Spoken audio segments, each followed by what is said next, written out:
My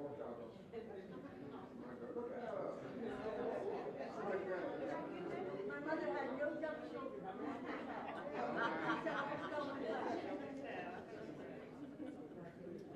All worked out.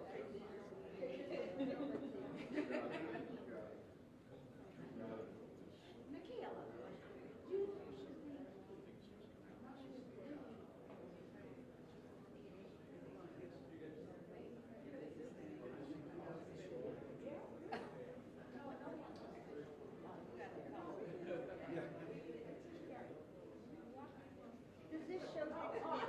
Yes, it does. Right. Exactly. Wait.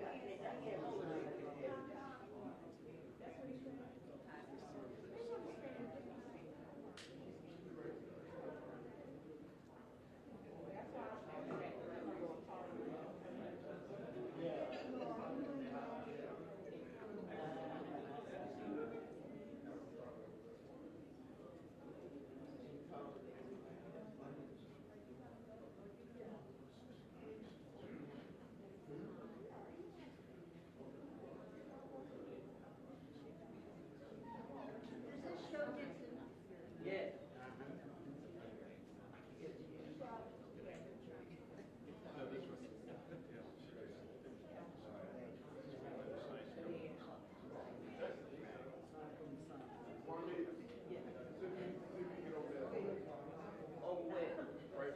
Right where this gentleman is. So, Right here? yeah, so this could be right there. My right there. Not black.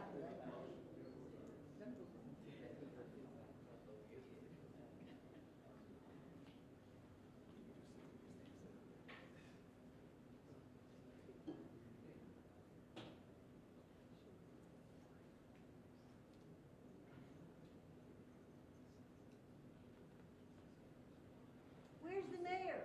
En route.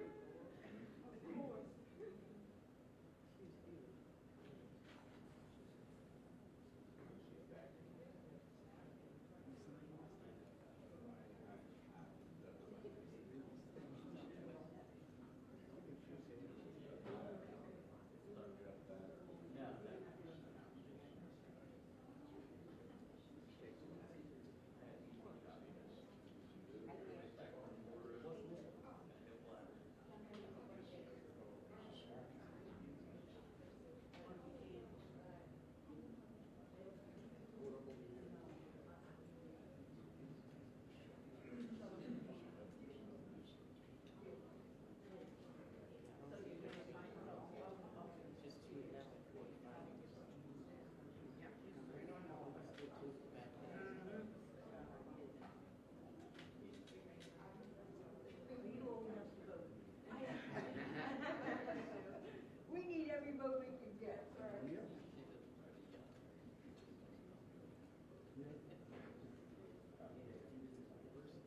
Hold it down so they see both Dixons. Right, right.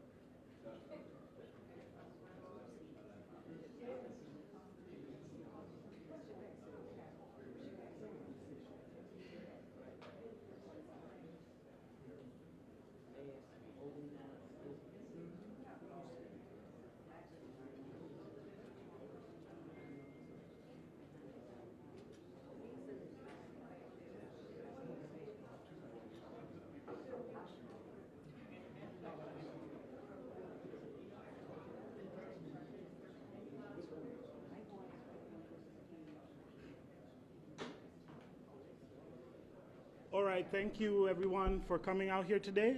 We're excited to get started. Introducing the first of our guests will be Arch McCown, a public safety expert who is a go-to person for community safety matters in the Southeast District of Baltimore. So please start off by welcoming Arch McCown.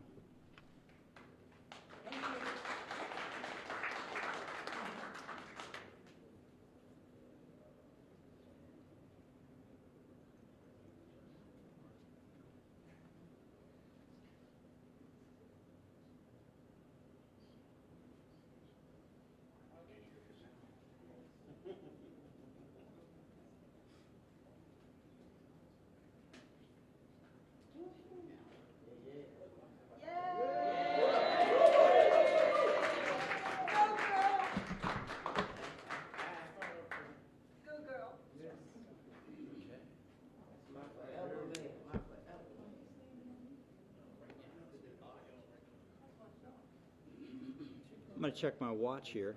So it's a little after 11. Shall we begin? Yeah. Okay. First of all, good morning, everybody. Happy Eclipse Day. Make sure you don't stare at the sun without the protective glasses. My name is Arch McCowan. I am kind of the safety point person for Southeast Baltimore. I'm the safety chair of Patterson Park Neighborhood Association, on the board of Butchers Hill Association. I'm with the Community Relations Council of the Southeast District of BPD. And so I've been a kind of a community leader from a community safety standpoint since 2007. And I was told to come here and give a 5-minute intro, and my wife will tell you that it takes me at least 20 minutes to tell her the mail didn't come today. So I'm going to try to I'm going to try to compress this, because I wanted to mention to two people that are friends of mine that I have a lot of respect for, that we're going to talk about today. First of all, Mr. Ivan Bates, and 2 election cycles ago, Ivan came to my house in Patterson Park, and he had his little daughter in the stroller, and he really, what he had to say with me really resonated with me.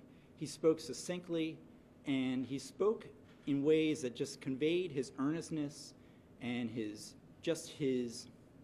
frankness, and talking about community safety and how he wanted to partner with the community.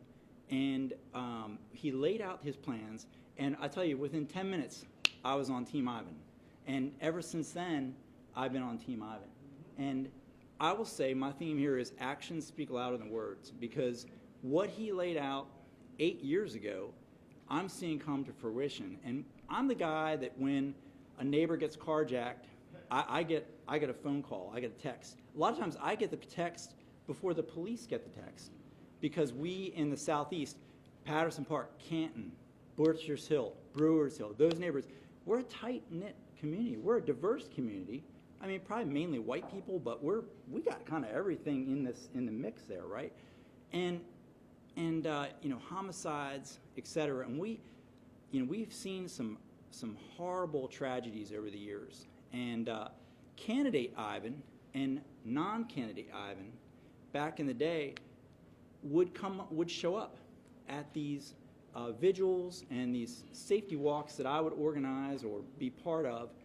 And I remember it was non-candidate. You were in between things, and you came to a vigil for Josie was his name. Is a 15-year-old who was killed up on Highland Avenue, and I was like, Ivan, wow, you're here. What do you? And he said, I'm here because I'm your friend, and I'm here to support you, and like that spoke volumes to me. So, in life there are 3 types of people. I always say, right? There are 3 types of people that do stuff, sort of, or a lot. So first there are slacktivists, and we know those people. They're on Twitter and, well, X or whatever it's called now. They're on Facebook, and they're slacktivists, right? And they're typing things, but what are they really doing? Maybe they're doing something. And then there are activists, right? And we have a long line of activists in America and throughout the world that actually organize things and get things going, right? And we need activists, right? There's that third group of people, and that's the group that I fall in the community, and I call us actionists. And actionists are people like, hey, there are tree pits on the street that need trees in them, or they got weeds in them, or there's graffiti on the side here. Let's fix that. Or Miss Minnie down the street, she's a 80-year-old widow, and she's lonely, or we need to check on her because it's a hot day or it's a cold day or whatever. That's an actionist. And they're actionists that, in Baltimore, we're a medium-sized city, but we're the type of city that if you want to plug in and bloom where you are planted, you can make a difference, right? So it's people like Ivan, and then now the person of the hour, Miss Sheila, who has been a friend of mine for, 14 years or something like that. So a long time. So Sheila and Ivan have a way of bringing these actionists together and getting them, like, what resources do you need to bloom where you are planted? And that has been impressive to me. I'll leave you with one other anecdote, because I'm trying to keep all this down to 5 minutes and not 20 minutes, right? So Sheila came to a tree planting that I organized in Patterson Park, back in 2008. I know you probably remember it. It was you started the whole mayor greening and cleaning effort, right? So Sheila came, and we were planting like 40 trees around Patterson Park area, and there was a family that lived up on the 100 block, and it was a single mom. She had a couple kids that had gotten into some trouble routinely around the neighborhood, and Sheila came up to me, and she'd been taking I'm a spin instructor, cycle instructor, and she'd been taking my classes. So she didn't know about my other life. And so the major of Southeast District was there, and he came up to me and said hello, and Sheila was there. And Sheila said, well, what's going on in your neighborhood, Arch? What's up here? And the major said, well, we have a house over there, and there's problems at the house. And Sheila said, what house? And then he said, pointed to it, and I pointed to it, and we told her the backstory. She went up to the house and knocked on the door. The single mom came to the door, and then the two sons came, and Sheila like found out what their needs were like right then and there. Said, you need support? What do you need for these kids? What's going on with you? And the one needed a job, and so she was able to get him lined up with DPW, like just lining everything up and just making it happen, like almost like wave a wand and boom, I fix this, right? And like just to distill it down. And so her just ability to administer and to lead and to really help. I mean, these two individuals here, I think they walk the walk. And so actions speak louder than words. And so, I'm just thrilled to be here to endorse them. I want to hand it off to another person who actions speak louder than words. This is Councilman Costello. And thank you guys for your time. And I'm not a professional speaker, so I stayed at a Holiday Inn Express last night, so hopefully I did okay. So thank you guys. Thank you. It's a tough act to follow. I'm Eric Costello. I'm honored to be here today with State's Attorney Bates and Mayor Dixon, but even more honored to be here today with community leaders like Arch and Faith and all the folks that you see standing behind me this afternoon. When State's Attorney Bates was first elected, he was elected on the premise that residents in our city wanted something done about quality of life issues.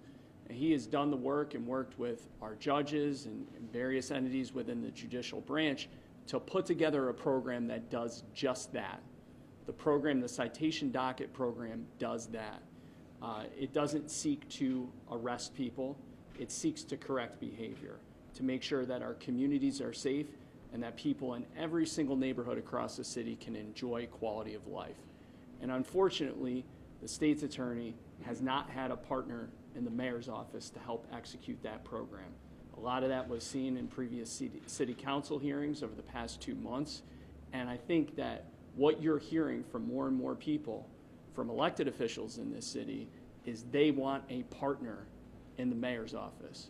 But far more importantly than whether or not Ivan or Eric, as elected officials, want a partner in the mayor's office, the more important piece here is our community is looking for a partner in the mayor's office. You're going to hear more about that from Faith today, but I think that's what we're all asking for, is someone who treats the issues of public safety, not just one statistic, but everything, with the same sense of urgency that we all expect, and more importantly, that we all deserve. With that, it's my honor to introduce my good friend and neighbor, Faith Millspaugh.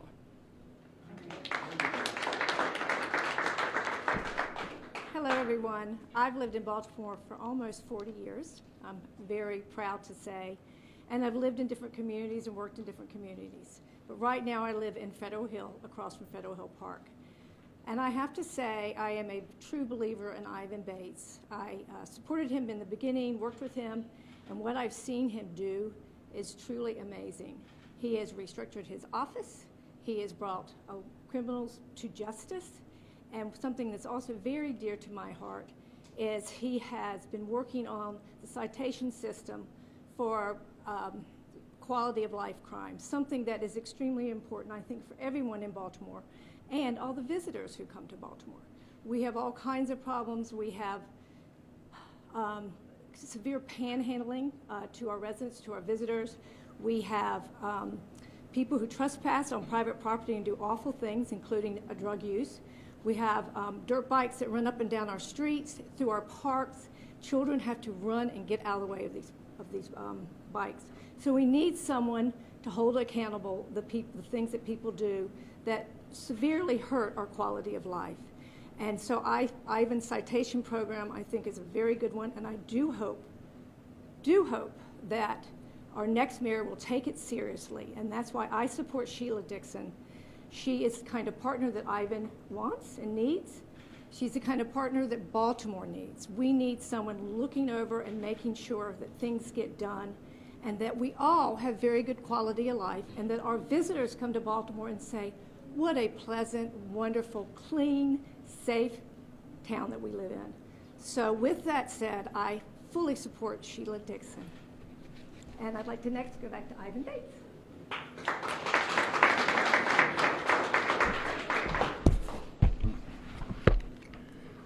Good morning. When I was campaigning for the position of state's attorney, I repeatedly heard the same frustration over and over again.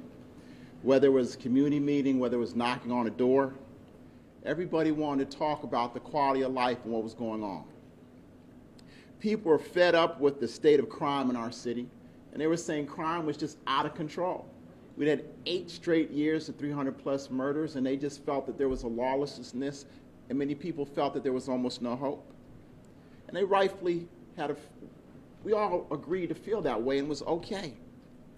I ran for state's attorney to fight for change in this city, to have a different direction in the state's attorney's office.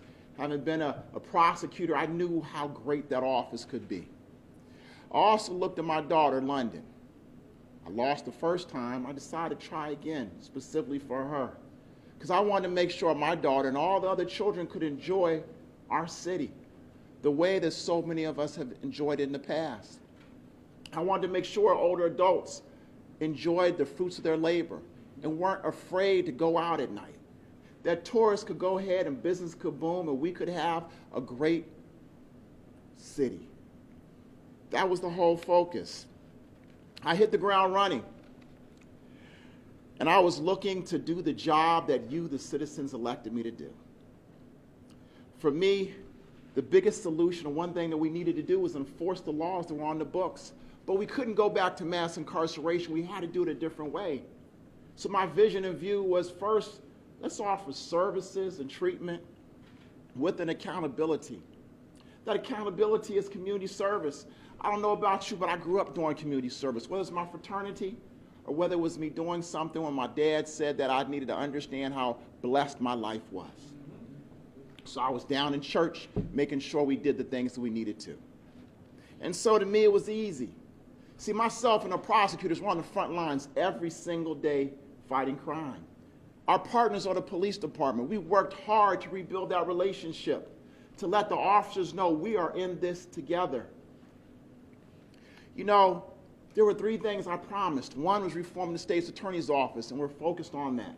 We now almost have a full house of attorneys. I think we have 177. We have offers out. We've already been accepted. We will have about 188 new lawyers, or total lawyers in our office come the fall. We need those bodies. We need to change. We need to have a relationship with the police department to fight for you, the citizens. I also said we go after violent crime, violent criminals. Well, you heard me when I said bring a toothbrush, and they have been bringing their toothbrush. Because my office has been holding more individuals accountable for illegal handguns, whether it's through the state side or sending more people than any in the past 15 years to our federal partners to hold accountable on the federal side. When I see officers, they stand up, they shake my hand and said, Mr. Bates, I want to thank you. Now when I arrest someone for illegal handgun, they're like, oh, Lord, I'm going to go to jail. Bates isn't playing with us. We're going to be held accountable.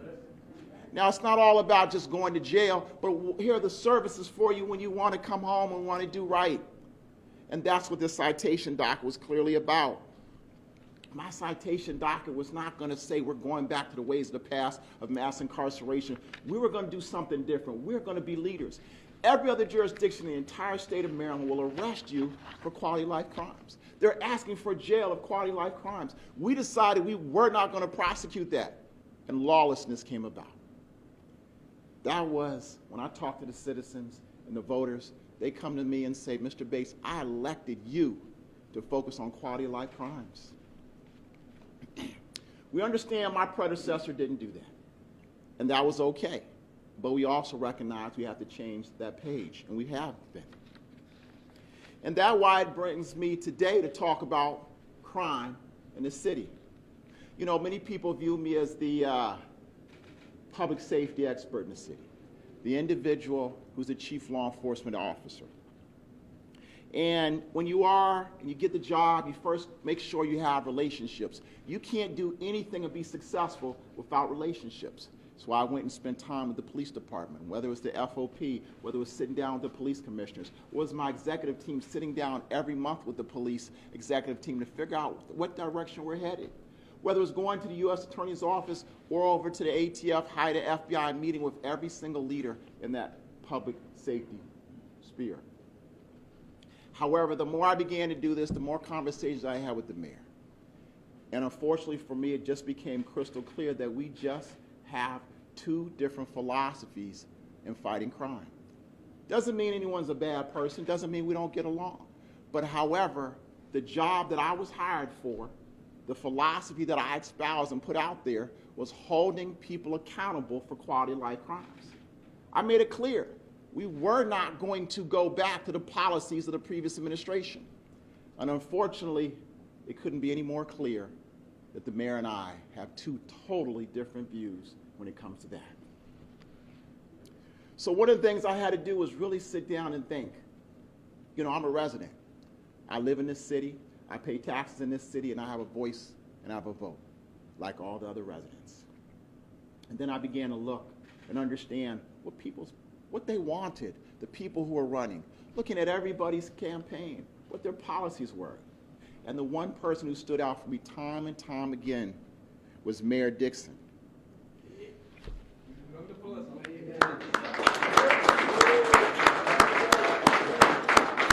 See, Mayor Dixon is the only person in this race who has a proven track record of not only lowering homicides and violent crime to historic levels, but also focusing on the reduction of quality of life crimes that led to one of the safest times in our city's history. We watched her work very closely with the police department. Mayor Dixon is the one person that I know will be a true partner for myself in the Office of the State's Attorney. Our public safety agencies and who can work collaboratively with each other, they will ensure that we aren't just holding offenders accountable for their actions, but we'll also work hard to ensure that we provide valuable and viable wraparound services so that individuals, when you fall down, we give you that hand to get back up. Mayor Dixon understands more than most that our residents deserve to feel safe in their own houses and communities, and will be the partner that I need and this city needs to continue our efforts to hold violent offenders accountable. Target gun violence through our joint takedown initiatives and address quality life crimes through our joint citation docket process. As your state's attorney, that is the kind of partnership and relationship that I really need and that my office needs with the mayor's office. And we need this to effectively continue the fight of tackling crime and hold offenders accountable. Yes, many people say that we've gotten off to a good start, but it's not how you start, it's how you finish. There is no victory laps right now.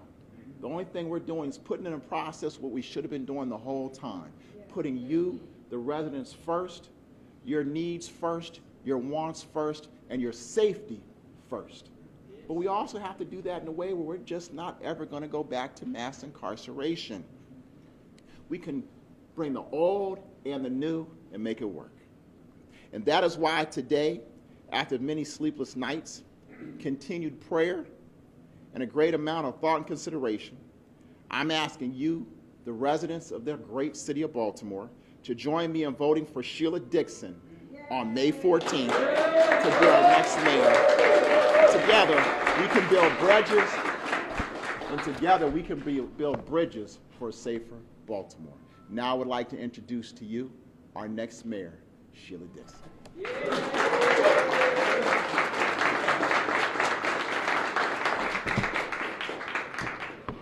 Thank you, State's Attorney. I really appreciate your words. I could feel your passion, your drive for a better city. I want to thank Arch, and Arch didn't tell you that he got me prepared for the Siegel Century, which is 100 miles biking. He was a great instructor. I want to thank Faith for your commitment to the city. And I want to thank Councilman Eric Costello. Now, all of them have said probably everything that's in these remarks, so I'm going to be brief. But there are a couple of things that I want to emphasize that I think is important. First, I'm grateful, State's Attorney, for your leadership. I'm humbled by this endorsement, and I look forward to joining you as a partner in this effort as mayor of this great city. We have all the ingredients to be successful in this city. The one thing that we have to stop doing is going around in a cycle versus looking at what's working, past, present, future, building on that so that the next generation doesn't have to deal with the challenges that we face year after year after year. Our city stands at a critical juncture. Baltimore continues to grapple with a level of crime that threatens our progress and stifles our potential. And we have the potential. We have it. Each one of the violent incidents playing out across the city is more than just a headline in the statistics.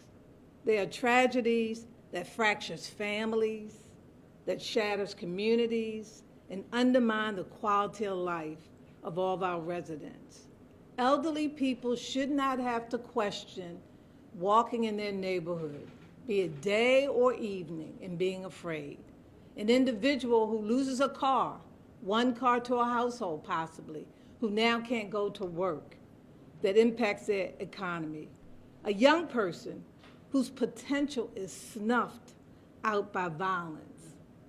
It is everyday people that bears the brunt of this crisis. There is no greater priority or responsibility for a mayor than ensuring the public safety of our city. No leader, however, can solve such a complex problem on their own. It can only happen in close coordination and cooperation with parents, guardians, law enforcement, communities, faith-based leaders, as well as our partners of all levels of public safety, of public government. We have a state's attorney in Ivan Bate that continues to show the leadership in public safety by introducing the tools, and they've been mentioned. I support the citation docket. As I walk around the community, as I move around the community, I support it, because it's not about locking up people. It's about being accountable and being respectful to your community. Just go up on North Avenue right now at Poplar Grove and Bloomingdale, and these young people are hanging out early in the morning till late in the afternoon. Now, unfortunately, I keep saying it over and over, and I figure someone in the city would say, let me go take a look at this, what's she talking about? But that's not happening. Stores, last night I was in Hamden, and celebrating my daughter's birthday. And to see the people walking up and down the street in Hamden, visiting the restaurants, it just brought joy to my heart, because people were out, people were spending their money, people felt and looked like they were safe, just enjoying themselves. And we need that in every community, not just in particular neighborhoods and communities, but it goes back to the quality life. And it goes back to initiatives at the state's attorney's office and so many entities. The sheriff's department has great ideas in how he wants to partner. This collaboration is immense in what we can do to make a difference in our community. We can no longer entertain a philosophy of leadership in City Hall that prioritizes politics for the benefit of one rather than the progress for the sake of all of us. I think I speak for the majority of people, that they want collaboration, they want us to be partners. I will be a mayor who understands that when the stakes are this high, There's no place for any one of us to try to step ahead of the other for the sake of claiming credit. I understand that if we compete, we all lose. We can bring crime down, not just 20 years when I was mayor, but we can bring it down so that we can look at the next generation not having to deal with this issue 20 years ago, 20 years from now, but they will see that we have a safe city. But that work will take all of us. And it's crucial that we have a leadership that will unite us in the purpose to solve the challenges ahead. A safe, cleaner, more prosperous Baltimore is possible with a state's attorney like Ivan Bates, finally has a partner in the mayor's office who will step up and work with our partners to make this happen. You know, my whole effort, when state's attorney talked about community service, I used to set up food co-ops many years ago. Probably many of you weren't born. We used to pull our resources together and go across the community. And that's where my philosophy of collaboration and team effort comes from. Came from back when I was in my early 20s, setting up co-ops, rolling up our sleeves, where we all pool our resources together. And that's what it's going to take. That's what it's going to take to move Baltimore forward. And so I am, again, humbled for Ivan Bates' support. I'm humbled for Eric Costello's support, for Arch and Faith, and for the many citizens who believe that I can be the mayor to move this city forward. And that I can be the mayor that can work in all communities in this city where we all benefit and we all grow and we all prosper, because this is a great city with many jewels that just enhances what Baltimore can really be in the future. So thank you again. Thanks for coming out. I know there's going to be some questions from the media. I don't know if Luca or who's going to handle that.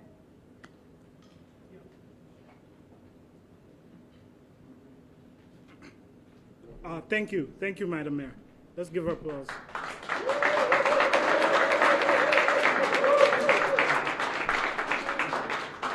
So we'll open up for 15 minutes of question and answer. Let's start with you. Hi, this question is, I'm Leah Russell from the Baltimore Sun. This question is for State's Attorney Bates. Can you walk us through why you chose to endorse now in spite of Mayor Dixon's past record, and why now, given that some ballots have already gone out? Well, as I said, first thing I needed to do it wasn't my intention necessarily to get involved. But then I thought about it. And we just got to a point where when you're in a relationship and you realize that the two of you have totally different goals, and you see some things that you want to move one way, the other individual relationship wants to move the other way. As a resident who also lives in the city, as a person who, like I said, is focused on, and I ran on my daughter and building a better Baltimore, I think it would have been unfair for me to not voice my opinion. Everybody else has an opinion. I have an opinion as well. And so I sat down, I thought about things. You said the background of Mayor Dixon. You know, I was down and I wrote an op-ed talking about second chances. That's right. I'm a big believer in second chances. That's right. Any incidents happened almost over 15 years ago. But I look at, has an individual been contrite? Have they continued to work for the betterment of the city? And is this a person that, for me, I'm focused on the future of a partner than worried about some of those past issues? For me, public safety right now is my #1 priority, and there was no other candidate that I would support other than Sheila Dixon.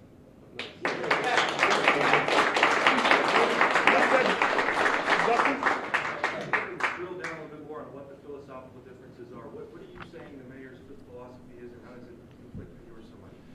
Well, it's a couple things. One, the citation docket quality of life crimes. The more I began to have conversations with the mayor about that, it was clear that he wanted the policies of my predecessor. He did not want us to enforce that. I think a lot of that belief was that citation docket was going to lead to quotas. We went back and forth, and I explained that that wouldn't happen. Then when you look at, I think the mayor now has a policy involving the citations for automobiles. Well, my office has to enforce that. We've never, ever had a conversation about that. See, we were told by the police department under the consent decree that sometime they need to give 3 or 4 warnings in reference to quality of life citations. But you're going to give an individual driving a vehicle a citation the first time. I worried about the constitutionality of that because you're treating individuals who are walking in the community different than individual driving. Also, we need to understand how is this going to work out, because the way it's set up right now, the citation would only go to a courtroom where there are no prosecutors. And what is the focus of this? You know, when you look at that, you know, it became clear to me that quality of life was truly the main focus. It was one of the main things I ran on. And with me, you know, I just felt that if it was one of the main issues that I ran on, and your philosophy is I do not want to focus on quality of life, I was fine with the way it was under your predecessor, and I'm sitting up here saying we must focus on quality of life. And then we look to see the Baltimore City Police Department, who, as the mayor said time and time again, they're going to do what he wants them to do. They're not writing citations, but then I have everybody else and all the other the police agencies, law enforcement agencies writing citations. Look, actions speak louder than words. And to me, that clearly was the difference in philosophical difference, quality of life. You did refer to yourself as the chief law enforcement officer, and you said the officers support you. So you're saying that his philosophy and his direction is to not do that, and you're unable to get your message across? Well, look, the police are going to be, they listen to the mayor and the police commissioner. We have done a lot to make sure. We've gone to try to do training. I've gone to roll calls. But at the end of the day, the police don't work for Ivan Bates specifically. I'm on the residents, and all of our taxes go to pay. But you know, it's an agency where they take their leadership and their direction from the police commissioner, who takes his direction from the mayor. And there's no doubt in my mind, if the mayor says this is something that's very important, how do we make this happen? It would happen. And the simple fact that it hasn't, you can now make, because remember, we've given, we call cheat sheets on how to write citations. They can't do that, but yet now they can write citations to stop people on vehicles and cars. Remember, car stops tend to be the most dangerous interaction between the public and the police. Car stops also tend to be the largest issue in reference to quotas. I believe there was a case that the NAACP sued the state police back in the early 2000s. I remember the case of the defense attorney. I used it, motion to suppress. But it talks about quotas and things like that with car stops. So to me, you know, some of the arguments that I was hearing technically weren't necessarily, actually, I view them as a little disingenuous, because at the end of the day, if you have a better idea, let me know. How can I partner with you? But this has to be a team effort.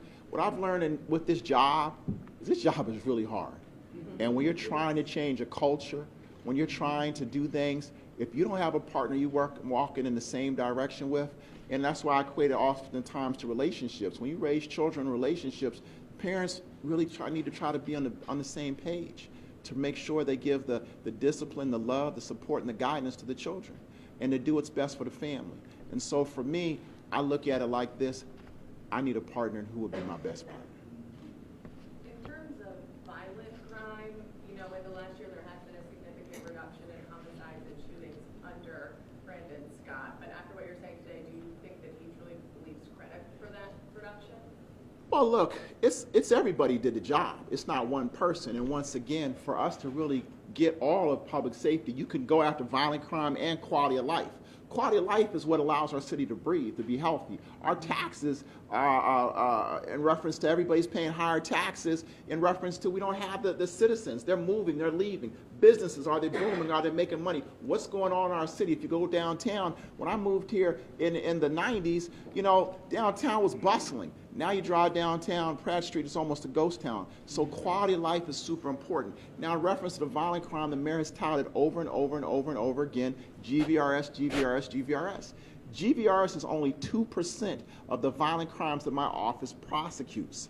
So it's not just GVRS. GVRS is part of the plan, but it's part of the process. But what are we doing with our partners, whether it's the ATF, whether it's the FBI, whether it's the U.S. Attorney, the feds? There are so many operations that happen in this city on a consistent basis, taking down gangs and organizations. We must all work together as one. And violent crime, we're moving in that direction. However, like I said, when it gets to quality of life crime, so yeah, our grade is incomplete because we haven't done the rest of the work. We've got to do the entire picture. And I do understand that's why the voters elected me to be the state's attorney. I have a question for Ms. Dixon. Let me just make one note, though, because I think it's important, and I know the state's attorney talked about the citation program, and I think sometimes people perceive it as, okay, to get a citation, you're going to lock them up. But it's really about, for example, the group that I'm talking about, North Avenue, if they got a citation and there's a program that the state's attorney's office has, or wherever they set the program up at, they would be cleaning up North Avenue. Because if you look at the trash that's out there as a result of them, that would be something that they would think about twice. Well, hey, I got to keep cleaning this trash up. Then I think I'm going to move along, get what I got to get, and move to my neighborhood, move home. I just wanted to make that note. And then last but not least, I wanted to make one other point. When I became mayor, I was city council president when O'Malley was mayor, the zero tolerance, but I knew that we had to switch. And I brought the state's attorney, the police department, the federal prosecutor at that time, Rosenstein, the courts, all of us were part of this criminal coordinating council. It wasn't in the mayor's office, it was in the courthouse. We all looked at where we were weak and where we were strong. And I will never forget this, that at that time, you probably don't remember her, Pat Jessamine was the state's attorney. And I remember I said, well, what are some of the weaknesses? Why are we having challenges in the police department? And she said, the way that they write reports. It was a simple thing of reports. She did a training. But that collaboration, it's a public meeting. Media can sit there, but we all sat there and said, do we want to really resolve these issues? It was juvenile crime, juvenile justice, everybody was at the table. And that's important. That's an important piece. Yes. So we just heard from the state's attorney that the police, they work especially with the mayor and the police commissioner. I was wondering if you could speak very briefly about your relationship with Commissioner Worley, and do you plan on installing a new police commissioner fairly early if you became mayor? So I believe in assessing individuals before I determine if they should stay or leave. I know the state's attorney mentioned that he has a very good working relationship with the current commissioner. He was working night shifts in the Southwest District when I was mayor, so I really don't know him. And so it'll be a matter of me sitting down with him and going over what I expect, as I did in the past with Fred Bilfeld, who was my police commissioner, and Commissioner Ham. It's really sitting down and discussing how we're going to move forward. What are we going to do? Because there's been a lot of money put into the police department, and we're still not getting the results that we should. So it's really about sitting down, not determining, well, he'll leave or stay. Because I believe that those who have a certain expertise, if you talk to me about education, economic development, a whole host of issues, but I gave the autonomy and the authority. I shared with the police department what did I want to see happen with our crime plan, how I wanted to implement. We did check-ins, et cetera. But the experts, in my perspective, should run those departments. And so it's... So you have not had conversations? No, I have not. Okay. Yeah. Ms. Dixon, today Mayor Brandon Scott is getting the endorsements of Senators Chris Van Hollen and Ben Cardin. How do you feel those endorsements play into this, and why do you feel like this endorsement for you today will move the needle? I believe that this endorsement, first of all, the fact that the state's attorney has come out and endorsed me and not taking a neutral stance, and realizing that he needs a partner that can really help move the city forward. I mean, we're all going to get